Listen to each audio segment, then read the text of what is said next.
సత్యదేవు వ్రతము శుభము సర్వ పాపహరము దివ్యము.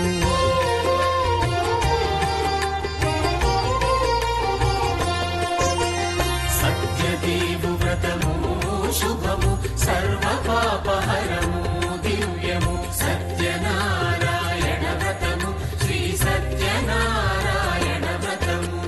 పేదాధనిక విభేదము లేక జాతి మత విచారణ లేక. పేదాధనిక విభేదము లేక జాతి మత విచారణ లేక.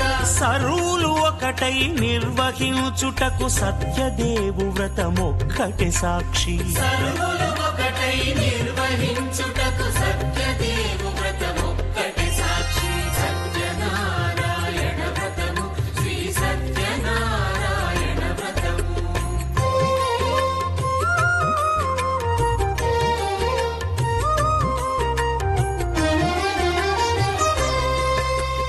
కొత్త పీటగుని తెచ్చి పసుపు కుంకుమలతో అలంకరించి.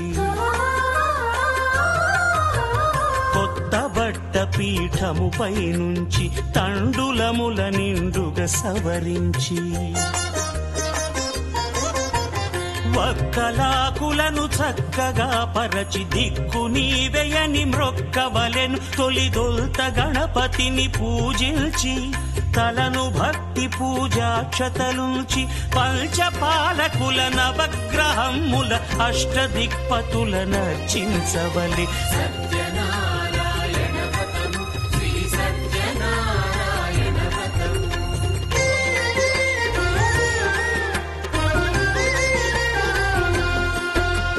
పంచ పంచామృతముల ప్రతిమను కడిగి భక్తిగా ప్రాణ ప్రతిష్ఠ చేసి మనసు నిలిపి ప్రతిమను దైవముగా సత్యదేవు ప్రార్థింపగా వలయు. స్వాగతించి స్వర్ణాసనముంచి కాళ్ళు చేతులను కడిగి తడినొత్తి దాహము తీరగ నీరిచ్చి పెరుగు నెయ్యి తేనెల కలగలిపి మధుపర్కమనగ మది నిలిపి కలుగు శ్రమ తొలగ కరుణ మది కలుగ త్రావనీయవలె దేవదేవునకు. 14 లోకాలు కూడా చూస్తూ మార్గ మధ్యంలో ఉండేటువంటి భూలోకానికి వచ్చేటప్పటికీ ఇక్కడ ఉన్నటువంటి మానవులందరూ కూడా ఎన్నో కష్టాలు పడుతున్నారుగా వారికి తినడానికి కట్టుకోవడానికి సరైనటువంటి వస్త్రం కూడా లేక ఎన్నో ఇబ్బందులు పడుతూ చాలా కష్టాలు అనుభవించేటువంటి ఆ సందర్భంలో స్వామివారు పోయి మానవ నీవు చూస్తే జన్మను మీకులో కల్లా ఉత్తమోత్తమైనటువంటి మానవ జన్మను పొంది ఉండి ప్రసాదం ఈ కష్టాలు ఎలా పడుతున్నావు నాయన అని చెప్పి ఆయన చాలా బాధపడుతూ వెంటనే ఆయన శ్రీ మహావిష్ణువు వద్దకు వెళ్ళారట. అక్కడ స్వామివారు ఈ విధంగా పద్మనాభం సురేశం విశ్వాకారం గగన సదృశం మేఘవర్ణం శుభాంగం లక్ష్మీకాంతం కమలనయనం యోగి హృద్యానగంజౌ వందే విష్ణుం సమభయారం సర్వలోకైకనాథం సర్వలోకాలకు కూడా నాథనైనటువంటి ఆ శ్రీ మహావిష్ణువు స్వామి, నేను ఇప్పుడే భూలోకంలో నుంచి వస్తున్నాను. ఇక్కడ మానవులందరూ కూడా ఎన్నో కష్టాలు పడుతున్నారు. మరి వారికి కష్టాలన్నీ కూడా తొలగిపోయి సుఖ సంతోషాలతో వర్ధులైనటువంటి ఏదైనా ఒక వర్ధనకై ఎక్కువ అనుగ్రహించండి అని చెప్పి ఎప్పుడైతే ఆ విధంగా పెడుతున్నారో అప్పుడు స్వామివారు చెప్తున్నారట, నాయన కలవు సత్యనారాయణ హరి కలియుగంలో కనుక మీరు సత్యనారాయణ స్వామి వారి యొక్క వదానిగా ఆచరించినట్లయితే మీకు ఉండేటువంటి సమస్త కష్టాలు తొలగిపోవడమే కాకుండా సుఖ సంతోషాలన్నీ కూడా పోయించి ముక్కులోక సాహిత్యాన్ని పొందుతారు అని చెప్పి సూత్రులు వారు ఇస్తున్నారు. మొట్టమొదటిగా ఈ యొక్క వ్రతాన్నట వైశాఖ మాసమును కానీ మాఘమాసమును కానీ కార్తీక మాసమును కానీ ఈ వ్రతాన్ని ఆచరించవచ్చు. అలాగే ఏకాదశి ద్వితీయందు రవి సంక్రమణం ఉంది కనుక వ్రతాన్ని ఆచరించినట్లయితే విశేషమైనటువంటి ఫలితం కలుగుతుందని చెప్పి స్వామివారు చెప్తున్నారు. చివరగా ఒక మాట చెప్తున్నాను విన్నారా,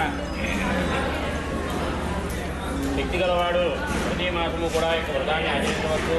అలాగే శక్తులైనటువంటి వాడు సంవత్సరంలో ఒక్క మారైనా సరే సత్యనారాయణ స్వామి వారి యొక్క వ్రతాన్ని ఆచరించి శవనందో పరమనందో సుఖ సంతోషాలని కూడా అనుభవించి జీవన శ్రీ మహావిష్ణు సాహిత్యాన్ని పొందాలి అని చెప్పి వారు చెప్తున్నారు. చివరగా ఈ యొక్క వ్రతాన్ని ఎవరైతే వైద్యులతో ఆచరిస్తారో ఆ ఇద్దరు దంపతులు కూడా ఉదయాన్ని నెత్తులు వేసి తమ యొక్క నిత్య కృత్యాదులన్నీ కూడా పూర్తి చేసుకున్న తర్వాత స్వామి సాష్టాంగ నమస్కారం చేసి, స్వామి ఈరోజు మీ అనుగ్రహాన్ని పొందడానికే నేను వ్రతాన్ని చేస్తున్నాను అని చెప్పి స్వామివారికి సంకల్పం చేయాలి. ఆ విధంగా సంకల్పానంతరం స్వామికి నమస్కారం చేసి ఆయన నిత్య కృత్యాదులన్నీ కూడా పూర్తి చేసుకుని రాత్రి ప్రారంభమవుతుండగా యొక్క వ్రతాన్ని ఆచరణ చేసేటప్పుడు ఆవుపేడతో ఆ ప్రదేశాన్నంతా కూడా అలిగి శుద్ధి చేసి ముగ్గులు పెట్టుకున్న తర్వాత స్వామివారి ఒక ఉన్నతమైనటువంటి వస్త్రాన్ని ఏర్పాటు చేసి దానిపై నూతన వస్త్రాన్ని వరిచి ధాన్యపు రాశి పెట్టిన తర్వాత స్వామివారికి ఒక కలశాన్ని ఏర్పాటు చేయాలట. ఆ కలశాన్ని బంగారంతో కానీ వెండితో కానీ రాగితో కానీ ఇతడితో కానీ ఏది లేదు అంటే ఒక మట్టి పాత్రమైనా సరే వచ్చి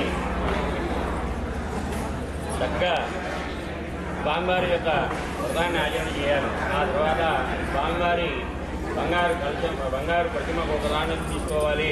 ఆ ప్రతిమ గురివింది కింద ఎంతైతే బరువు ఉంటుందో అంత బరువుతో కానీ లేదా అందులో భాగంతో అయినా సరే ఒక ప్రతిమని ఏర్పాటు చేసుకుని దానికి పంచామృతాలతో స్నానం చేసి స్వామివారికి ఎంతో ఇష్టమైనటువంటి ప్రసాదంగా గోధుమ రవ్వ పంచదార మిశ్రమాన్ని నివేదనగా పెట్టాలి.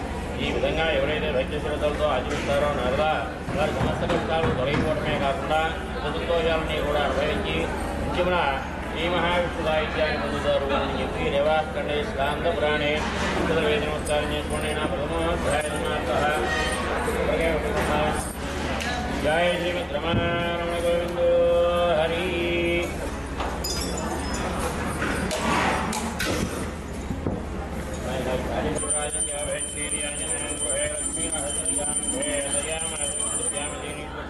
స్వామివారికి ఆనందకర్పూర దివ్యమంగళవందనీరాజనందరజయామి నీరాజనానందరమాజనీయం సమర్పయామి నమస్కరోమి. జయ శ్రీమద్ రమారమణ గోవిందో ఎడుకున్నవాడ వెంకటరమణ గోవింద. నా పూర్వజన్మ ఉపాసనం వల్ల నేను బహుకుటుంబీకులు ఉండటం కాకుండా నేను ఎన్నో కష్టాలు పడుతున్నాను. నా కష్టాలు తీసేటువంటి నాకుడే లేరు అని నేను చాలా బాధపడుతున్నాను. సాక్షాత్తు కలియుగంలో శ్రీహరి అవతారమే ఈ యొక్క సత్యనారాయణ స్వామి వారి యొక్క అవతారము. ఆయన వ్రతాన్ని కనుక ఎవరైతే భక్తి శ్రద్ధలతో ఆచరిస్తారో ఆ సంవత్సరాన్ని కూడా అయిపోయి సుఖ సంతోషాలని కూడా అనుభవించి అంతిమ శ్రీమహావిష్ణువాన్ని పొందుతారని చెప్పి స్వామివారు ఎప్పుడైతే ఆ విధంగా అంతర్ధానం చేయారో వెంటనే ఆయన ఒక మాట నిశ్చయించుకున్నాడు. ఈరోజు ఎట్లాగో ముందుపోయింది కాబట్టి రేపు ఉదయం మనం తప్పకుండా సత్యనారాయణ స్వామి వ్రతాన్ని చేయాలి అని చెప్పి ఎప్పుడైతే ఆ విధంగా సంకల్పం చేసుకున్నాడో ఆ యొక్క సంకల్ప ప్రభావం చేత ఆయనకు ఆ రోజు నిద్ర కూడా రాలేదట. ఎలాగో కాలాన్ని గడిపాడు. ఉన్నాడే నిద్రలేసి కాలకృత్యాలు తీసుకుని విజ్ఞానానికి వెళ్ళి అనుకుంటున్నాడు. ఈరోజు విజ్ఞానంలో నాకు ఎంత ధనం వస్తుందో అంత ధనాన్ని కూడా వెచ్చించి ఉదాహరణ చేస్తాను స్వామి అని చెప్పి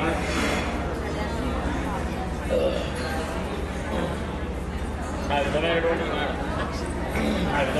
మాట ఎప్పుడైతే చెప్పి ఆయన విజ్ఞానానికి వెళ్ళాడో ఆయనకు ప్రతిరోజు కన్నా చాలా ఎక్కువ ధనమే లభించిందట. ఇది రక్షణ పడుతున్నారా? ప్రతిరోజు కన్నా ప్రతిరోజు రెట్లు ఎక్కువ ధనమే లభించేటప్పటికీ ఆయన చాలా సంతోషించి విద్యార్థులు గారిని కూడా తీసుకుని భక్తి శ్రద్ధలతో ఎప్పుడైతే అలా ఇంటికి వచ్చాడో ఆయనకి ఆనాటి నుండే తన కష్టాలని కూడా తొలగిపోయినాయట. అంతేకాకుండా ఆయన ప్రతి మాసంలోనూ విడవకుండా సత్యనారాయణ స్వామి వ్రతాన్ని చేస్తూ సుఖ సంతోషాలని కూడా అనుభవించి అంతిమన శ్రీమహావిష్ణువాన్ని పొందారట. ఆ మాట చెప్పంగానే అడుగుతున్నారు, అయ్యా బ్రాహ్మణైనా ఇంకా ఎవరైనా యొక్క వ్రతాన్ని చేస్తే వారి కథ కూడా నాకు చెప్పండి అని చెప్పి ఎప్పుడైతే ఆ విధంగా పెడుతున్నాడో అప్పుడు చెప్తున్నాడు స్వామివారు. నాయన ఒకనొక వైశాఖ మాసం అంటే రెండు వేసవి కాలంలో యొక్క వ్రతాన్ని చేసుకునేటువంటి సందర్భంలో తన బంధుమిత్రాదులందరూ కూడా వచ్చి అత్యంత భక్తి శ్రద్ధలతో ఎప్పుడైతే వ్రతంగా ధరిస్తున్నారో అప్పుడు అంటున్నారట ఆ అరణ్యంలో ఉండేటువంటి ఉండిపోయినటువంటి పొలాన్ని కూడా తీసుకుని వచ్చి నదుల్లో ఉంచుకుని జీవనం సాగించేటువంటి వారికి ఎప్పుడైనా మార్గంలో ఉన్నాడో ఆ రాజధాని అంతా కూడా చూసిన తర్వాత బ్రాహ్మణ మీకు ఆచరించినటువంటి వ్రతం చేస్తున్నాయని బట్టే ఇది సత్యనారాయణ స్వామి వారి వ్రతం. ఈ వ్రతాన్ని ఎవరైతే భక్తి శ్రద్ధలతో ఆచరిస్తారో వారి కష్టాలన్నీ కూడా తొలగిపోవడమే కాకుండా ఆయురారోగ్య ఐశ్వర్యాలన్నీ కూడా అనుభవించి ఆ దీపారాధనలో నేవేయండి. ఆయురారోగ్య ఐశ్వర్యాలని కూడా అనుభవించి నిత్యమున శ్రీ మహావిష్ణు సాహిత్యాన్ని పొందుతారు అని చెప్పి స్వామివారు ఎప్పుడైతే ఆ విధంగా చెప్పారో అప్పుడు బ్రాహ్మణ వ్రతం చేస్తానంటే అతని కష్టాలన్నీ కూడా తొలగిపోయినాయి. మరి నేను కూడా స్వామివారి యొక్క వ్రతాన్ని చేసి సుఖ సంతోషాలన్నీ కూడా అనుభవిస్తాను అని చెప్పి అంటే నా కుటుంబం పంపడానికి ఎప్పుడైతే నగరానికి వెళ్ళాడో ఎప్పుడైతే ఆయన ఆ విధంగా నగరానికి వెళ్ళాడో అక్కడ ఉండేటువంటి వారందరూ కూడా ఆ కట్టెల మోపుని ఎంతో ఎక్కువ ధనానికే ఆ కట్టెల మోపుని కొన్నారు. దాంతో ఆయన కూడా చాలా సంతోషించి ద్రవ్యాలని కూడా తీసుకుని ఎప్పుడైతే లక్ష్మీతో తన భార్యతో కూర్చుని సత్యనారాయణ స్వామి వారి దాన్ని ఆచరించాడో ఆనాటి నుండే వారి కష్టాలన్నీ కూడా తొలగిపోయి సుఖ సంతోషాలన్నీ కూడా అనుభవించి ఆయన కూడా బ్రాహ్మణుని వలె స్వర్గాన్ని ప్రాప్తి పొందాలని చెప్పి రేవాఖండే శాంత ప్రాణే తృతీయోధ్యాయ సమాప్త. నమస్కరోమి పార్వతీపతయే హర హర మహాదేవ. విడుదల గోవింద గోవింద.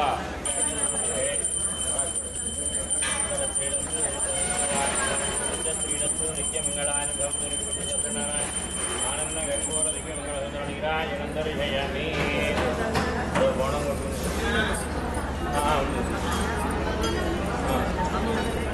పూర్వం వృధామన మహారాజు ఆయన ఆయన ఇంద్రియాలకు చేసినటువంటి సత్యవృతుడు ఒకనాడు ఆయన భార్యతో కూర్చొని భద్రశీల నదీ తీరమున సత్యనారాయణ స్వామి వ్రతాన్ని చేసుకుంటే సాధు అనే వైశ్యుడు తన వ్యాపారాన్ని పూర్తి చేసుకుని ఆ రాజుగారి చేసేటువంటి వ్రతం వద్దకు వచ్చి ఆ వ్రతం అంతా కూడా పూర్తయిన తర్వాత అడుగుతున్నారు, రాజా ఇప్పుడు మీరు ఆచరించినటువంటి వ్రతం ఏమిటి?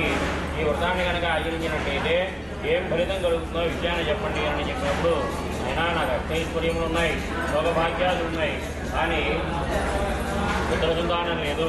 ఈ వ్రతం కనుక చేసినట్లయితే ఆ సత్యనారాయణ స్వామి వారి యొక్క అనుగ్రహం చేత పునర్సంతానం కలిగిందని చెప్పి పెద్దలు చెప్పారనేటప్పటికీ చాలా సంతోషించి నాకు సంతానం లేదు కాబట్టి నేను కూడా వ్రతాన్ని ఆచరిస్తానని చెప్పి అత్యంత భక్తి శ్రద్ధలతో ఎప్పుడైతే ఇంటికి వెళ్ళి ఓ లీలావతి మన కనక సంతానం కలిగితే వ్రతం చేద్దామని చెప్పి సంకల్పం చేశారు.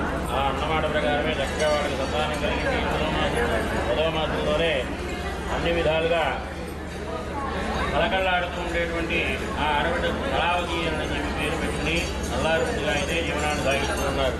ఇప్పుడు అందటా ఆవిడ నాదా మన కనుక సంతానం కలిగితే వ్రతం చేద్దామని చెప్పి సంకల్పం చేశాం కదా, మరి మనకు సంతానం కలిగింది కదా, వ్రతం చేద్దామని అంటే ఇప్పుడు కాదులే అమ్మాయి వివాహ కాలంలో చేద్దామని చెప్పి ఆవిడ సమాధానపరిచాడు. చక్కగా తన వ్యాపారాన్ని అయితే ఆయన నడిపారు. అలా ఎప్పుడైతే ఆడబిడ్డకు 8వ సంవత్సరం సంభవించిందో అప్పుడు అన్ని విధాలుగా తగినటువంటి యోగ్యుడైనటువంటి ఒక పెళ్లి కుమారు తీసుకుని వచ్చి ఎంతో వైభోగంగా వివాహాన్ని అయితే జరిపించాడు. కానీ ఆ ఆనందంలో సత్యనారాయణ స్వామి వ్రతాన్ని చేస్తాను అని చేసినటువంటి సంకల్పాన్ని మర్చిపోయాట. దాంతో స్వామికి ఆగ్రహం కలిగిందట. ఆనాటి నుండే ఆయనకి ఎన్నో కూడా కష్టాలు సంప్రాప్తమయ్యాయి. అంతేకాకుండా తన వ్యాపారంలో ఉండేటువంటి మెళకువలన్నీ కూడా అల్లుడికి నేర్పించి వెంటనే తన వ్యాపారం మొత్తం కూడా అల్లుడికి అప్పగిస్తామని చెప్పి ఆ రక్తదానపురం అనేటువంటి పట్టణానికి వెళ్ళారు. ఆ రక్తదానపురాన్ని చంద్రకేతుడు అనేటువంటి ఆ రోజు తొందరపడి ఆ చంద్రకేతు మహారాజు గారి ధనంగారంలో ఉండేటువంటి ధనానంతా కూడా బహిరించారు. ఎప్పుడైతే ఆ రాజపుడు దగ్గరకు వచ్చారో వారే తొందరని చెప్పి నిశ్చయించుకుని వారిద్దరినీ కూడా బంధించి రాజుగారి వద్దకు తీసుకెళ్ళి అంటున్నారు, రాజా ధనంతో సైతంగా ఇద్దరు పేరుని కూడా పట్టుకుని తీసుకుని వచ్చాం, వీరిని విచారించండి, తగినటువంటి శిక్ష విధించండి అని చెప్పంటే వీరికి ఎటువంటి విచారణ లేదు, వెంటనే వీరిద్దరిని కూడా కారాగృహంలో బంధించండి అన్నారు. ఆ ధనం యావత్తు కూడా అంతేకాకుండా ఇంట్లో కూడా దొంగలపడి మొత్తం ధనాన్ని అపహరించుకుని వెళ్ళిపోతే ఆ లీలావతి మరియు కళావతి తినడానికి తిండి కూడా లేకుండా ఇల్లు తిరుగుతూ భిక్షాటన చేస్తూ ఎంతో దుర్భరమైనటువంటి కష్టాలను భరించేటప్పటికీ వారు ఎప్పుడైతే కళావతి ఇంటికి ఆలస్యంగా చేస్తుందో అడుగుతోందని అమ్మాయి ఇప్పుడు దాకా ఎక్కడ తిరుగుతున్నావు అని చెప్పండి. అక్కడ ఆవిడ ఎంతోందట, లేదమ్మా ఒక బ్రాహ్మణుని ఇంట్లో సత్యనారాయణ స్వామి వ్రతం జరుగుతోంది, ఆ వ్రతం పూర్తయ్యే వరకు అక్కడే ఉన్నాను, ఇంకో ఇప్పుడే తీర్థప్రసాదాలు తీసుకొచ్చాను అని చెప్పేటప్పటికి ఆవిడికి గతం అంతా కూడా జ్ఞాపకం వచ్చిందట.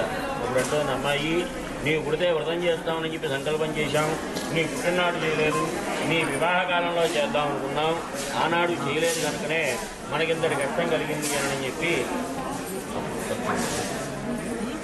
ఆ పువ్వు పక్కకి పెట్టాడు. వెంటనే ఆ పిల్లవాడిని ఎప్పుడైతే వారు ఆ విధంగా సంకల్పం చేసుకున్నారో వారిద్దరూ కూడా అత్యంత భక్తి శ్రద్ధలతో ఆ యొక్క సత్యనారాయణ స్వామి వ్రతాన్ని ఆచరించి, స్వామి మా అపరాధాన్నంతా కూడా క్షమించి నా భర్త మరియు అల్లుడు ఇల్లు సుఖంగా చేరుకునే విధంగా మమ్మల్ని అనుగ్రహించండి అని చెప్పి ఎప్పుడైతే ఆ విధంగా పెడుతున్నారో అదే రోజు స్వప్నంలో సాక్షాత్కరించినటువంటి స్వామివారిని అంటున్నారట, ఓ రాజా, అన్యాయంగా బంధించినటువంటి ఆ ఇద్దరు వయస్సుని కూడా రేపు ప్రాతకాలాన్ని విడిచిపెట్టు, వారి ధనం యావత్తు కూడా వారికి ఇచ్చివేసి, లేకపోతే నీవు అనేకమైన కష్టాలను కూడా పడతావు అని చెప్పి ఎప్పుడైతే ఆ విధంగా అన్నారో వెంటనే ఆయన తన పురోహితులను పిలిపించుకొని జరిగినటువంటి వృత్తాంతాన్నంతా కూడా చెప్పి వారిద్దరిని కూడా నా వద్దకు తీసుకురండి అని చెప్పేటప్పటికి వారిద్దరూ కూడా భయపడుతూ రాజుకు వచ్చి నమస్కారం చేసి అంటున్నారు, ఓ రాజా, ఓ వైశ్యులారా, మీరేదో తెలియని దైవాపరాధం చేశారు, అందుకనే మీరు ఇన్ని కష్టాలు అనుభవిస్తున్నారు, నేనైతే మిమ్మల్ని బంధవిముక్తిని చేస్తున్నాను కనుక మీరిద్దరూ కూడా సుఖంగా మీ ఇల్లు చేరుకోవచ్చును అని చెప్పి ఇద్దరికీ కూడా కట్టుకోవడానికి నూతన వస్త్రాలు ఇవ్వడమే కాకుండా చక్కని భోజనం పెట్టి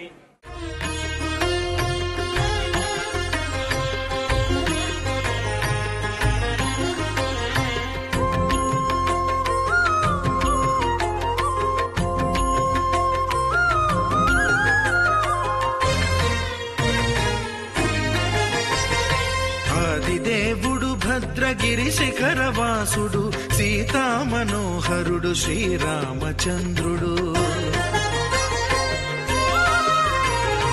ఆదిదేవుడు భద్రగిరి శిఖరవాసుడు సీతామనోహరుడు శ్రీరామచంద్రుడు నాతి సీతను గూడి నారదాదులతోడి వీర వెంకట సత్యనారాయణ వ్రతము వేడుకలరగజేయు చూడగారండి దేవదేవుని సత్యదేవు పాడండి ఆదిదేవుడు భద్రగిరి శిఖరవాసుడు సీతామనోహరుడు శ్రీరామచంద్రుడు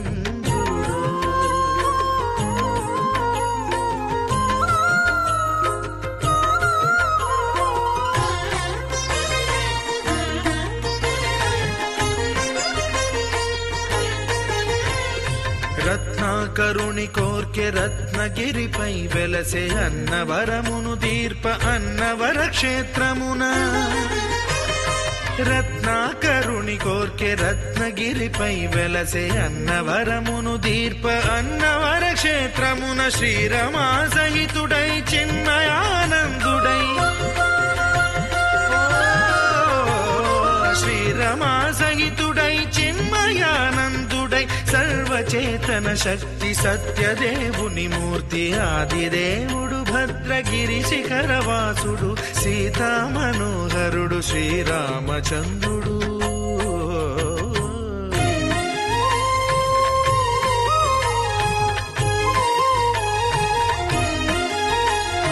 త్రేతాయుగము నాడు సీతా సతిని గూడి ఈశ్వరు ప్రతిష్ఠించే రామేశ్వరములోన కలియుగములో నేడు కన్నుల కరువు తీర శ్రీరాముడదే సత్యనారాయణుని గొల్సు తాను రుద్రుడుగాక రుద్రు నర్చింపడు రుద్రో రుద్రమర్చయేత్ అన్నట్లు తను తాను తెలియక దైవము తెలియదనగా ఆదిదేవుడు భద్రా